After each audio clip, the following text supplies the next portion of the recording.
The weight of everything that had happened so far started to settle into my bones. I couldn't pretend anymore, couldn't ignore the truth that had been staring me in the face. The phone call, the messages, the distance and CIS's behavior, it all added up to something I couldn't walk away from. I was beyond the point of trying to convince myself that I was just imagining things or that I was being paranoid. The evidence was clear, and I needed answers. That's when I made the decision. I couldn't keep living in this limbo, waiting for the truth to come to me. I had to take control of the situation, even if it meant confronting the worst possible reality. I knew I couldn't keep pretending like everything was fine. The hurt was already there, lingering, and I wasn't sure how much longer I could hold it together. I decided to call the number from the messages. The same number that had been saved under the name Ethan. I don't even know what I expected when I dialed it, maybe for the person on the other end to deny everything, or to tell me I was wrong. But the moment I heard the phone ring, my stomach twisted. The call went through, and after a couple of seconds, a voice picked up. Hello, it was calm, too calm, almost as if he had been expecting the call. I froze for a moment, unsure of what to say. Part of me wanted to hang up, to pretend I hadn't just made this huge mistake, but I couldn't. Is this Ethan? I asked, my voice barely above a whisper. There was a long pause, and I could hear a slight shift in the background noise. Then he answered, a little too smoothly. Yeah, this is Ethan. Who's this? My heart raced as I realized that I was now talking to the person who had been sneaking around behind my back. I had to remind myself to breathe as I spoke. I'm Sia's husband. The silence on the other end was deafening. He didn't speak for several long seconds, and when he did, his voice was quieter, almost apologetic. I didn't mean to cause trouble, he said, but I couldn't just keep quiet about it anymore. She's been seeing me for a while now. His words hit me like a blow to the chest. Hearing him confirm everything I had feared, everything I had known deep down, left me speechless. It felt like my world was crumbling around me. This wasn't just a misunderstanding. This wasn't something I could brush off. My wife, the person I had trusted more than anyone, had betrayed me in a way I could never have imagined. I barely remember how the conversation ended. I think I hung up before I could say anything else. But the damage was done, the truth was out, and I couldn't unhear it. The days that followed felt like a blur. My mind was spinning with so many emotions, it was hard to focus on anything. I couldn't stop replaying that conversation in my head. The fact that Ethan had confirmed everything was more painful than I ever expected.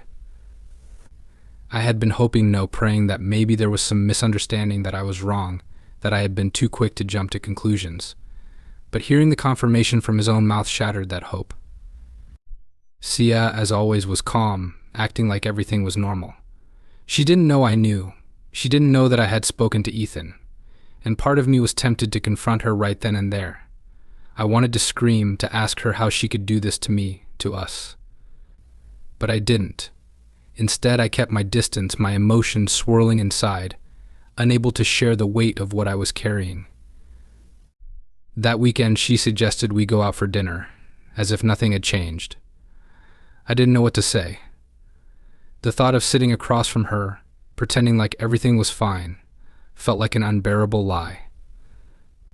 I couldn't look her in the eyes, not knowing what I now knew. But I didn't want to explode.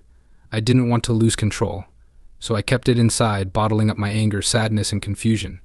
I couldn't understand how she could be so unaffected, how she could go on with her life while I was left crumbling. Was she so comfortable with the lies? Or had she truly convinced herself that she was entitled to this? As the days went by, I found myself shutting down more and more. Every conversation with her felt forced, like I was trying to hold on to something that was slipping through my fingers. I'd ask about her day, but the words felt hollow. I'd try to smile, to pretend that things weren't broken between us, but inside I was dying. The person I had built my life around, the person I trusted more than anyone, was the one who had destroyed everything. There were moments when I wanted to just pack up and leave, to walk away from all of it and never look back. But another part of me, the part that still loved her despite everything, kept me from taking that step. How could I leave after everything we had been through together? How could I throw away our entire life over one terrible mistake? But it wasn't just one mistake. It was a betrayal. And that was something I didn't know if I could ever forgive. I couldn't continue living like this. The weight of the situation had become unbearable, and I knew that pretending everything was fine was only making it worse. Every time Sia walked into the room, I felt a mixture of rage and hurt that I couldn't express. I couldn't look at her without seeing the lies she had woven, the betrayal that had stained everything we had built. That afternoon, I decided I couldn't put it off any longer. I had to confront her. There was no avoiding it. I couldn't live in this suspended state of uncertainty anymore, trapped in a house with someone who had shattered my trust. I didn't know what the outcome would be, whether she would break down in guilt or deny everything until the end, but I knew I needed to hear the truth from her. When she came home that evening, I told her we needed to talk. Her face immediately went from relaxed to tense, as if she could sense that something was wrong. She asked what was going on, but I didn't answer right away. I was trying to find the right words, but nothing felt right. Everything I wanted to say seemed to fall apart before it even left my mouth. Finally, I just blurted it out. I know about Ethan, the words felt sharp, like they were cutting through everything, and for a moment I thought I might shatter too. Sia froze. Her face went pale, her lips parted as if she was going to say something, but nothing came out. I could see the panic in her eyes as she struggled to find an excuse, a way to explain herself. But there was no explanation that could undo what had already been done. She took a step back, shaking her head slowly. I didn't mean for this to happen, she said, her voice barely a whisper. I never wanted to hurt you, but her words felt empty, as if she were trying to justify her actions rather than truly regret them. I couldn't bring myself to feel sorry for her. Then why did you do it? I asked, the pain in my voice raw and undeniable. Why did you betray me like this? Why did you keep it a secret for so long? She looked away, unable to meet my gaze. I don't know. It just happened. It wasn't supposed to go this far. It wasn't like that at first. Her words stung, but they only confirmed what I had already suspected. There was no real accountability, no real remorse. It was as if she was trying to make it sound like it wasn't that serious, like it was something that just happened instead of a choice she made over and over again. I didn't want to hear her excuses. I didn't want to hear anything she had to say anymore. I just wanted to understand how everything had gone so wrong, how the person I had trusted most in the world had turned into someone unrecognizable. The silence between us felt suffocating. Sia's words hung in the air, but they didn't offer any comfort or clarity. I couldn't shake the image of her with Ethan, the texts, the late nights, the moments she had kept from me. It all seemed like a lifetime ago, but it was only a few weeks, a few months at most, that she had been slipping away from me, making decisions that I could never have imagined her making. I felt like I was watching my entire world unravel before my eyes, and there was nothing I could do to stop it. I didn't know what I wanted from her. Maybe I thought there was some magic answer that could make it all okay again, some way to fix the damage she had caused. But there was nothing she could say that would undo the hurt, nothing that could take back the betrayal that was now a permanent scar in our relationship. All I wanted was for her to understand the weight of what she had done, for her to feel the same pain that I felt. "Do you love him?" I asked, my voice trembling with the question. It felt like the only question that mattered now, the one I needed an answer to. Sia hesitated, and for the first time I saw real hesitation in her eyes. She didn't immediately say yes, and that only made it worse. She just stared at me, as if the answer would somehow change everything. After what felt like an eternity, she finally spoke. I don't know, she admitted, her voice low and strained. I thought I did, but now I'm just so lost. The words hit me harder than I could have prepared for. How could she not know? How could she not understand what she had done? Was I not enough for her?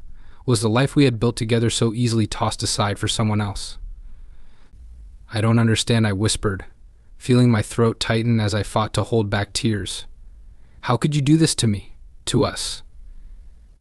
She seemed to struggle with the weight of my question, but instead of answering, she just sat there, looking as broken as I felt. There was no comfort to be found in her apology, no way to mend what had been so ruthlessly torn apart. I couldn't look at her anymore. I stood up, needing space, needing to breathe. The room felt like it was closing in on me. My mind was a whirlpool of emotions I couldn't control. I didn't want to hate her, but I did. I didn't want to feel like she had destroyed everything we had, but I couldn't ignore the truth. The trust was gone, and with it, so was a part of me. I had to face the reality that our relationship might never be the same again. Maybe it was over, maybe it wasn't. But either way, the damage had been done, and the person I once thought I knew was no longer the person sitting in front of me. The days after our confrontation were a blur. Sia and I barely spoke. It wasn't that we had agreed to not talk, it was just that nothing felt the same anymore. Every word between us felt like a lie, like a hollow attempt to pretend things could be fixed when deep down we both knew they couldn't. I spent most of my time alone, trying to make sense of everything, trying to process what had happened. But the more I thought about it, the more I realized that I was trying to fix something that couldn't be fixed. I didn't know where to go from here. I couldn't imagine a future with her now, but I also couldn't imagine walking away from everything we had built together. I had invested so much into our life, into our relationship, and now it felt like all of it was slipping through my fingers. The more I thought about it, the more I realized how much of my own identity was tied to her, to us. The person I had been before we met didn't even feel real anymore. Sia tried to apologize, of course. She told me she was sorry, that she never meant for things to get so out of hand. But her apologies felt empty, like she was saying what she thought I wanted to hear, instead of actually understanding the depth of the hurt she had caused. I didn't need apologies. I needed her to show me that she cared, that she regretted her actions, not just because I was hurt, but because she had made a terrible mistake. But the truth was, I didn't know if I could ever trust her again. The betrayal was too deep, too raw. It wasn't just the affair, it was everything that led up to it, the lies, the secrecy, the way she had compartmentalized a part of her life that didn't include me. I couldn't help but wonder what else she had been hiding, what other parts of our life had been built on falsehoods. There were moments when I wanted to walk away, when I wanted to leave everything behind and start fresh. But then I'd remember the life we had, the moments we shared, and I'd hesitate. I didn't want to throw away everything, but I didn't know how to move forward from here. The trust had been shattered, and there was no simple way to rebuild it. The hardest part was knowing that things would never be the same, even if we tried to make it work. There was no going back. No matter how much I wanted things to return to normal, I knew deep down that we were both changed. And that change, however painful, was the price of betrayal.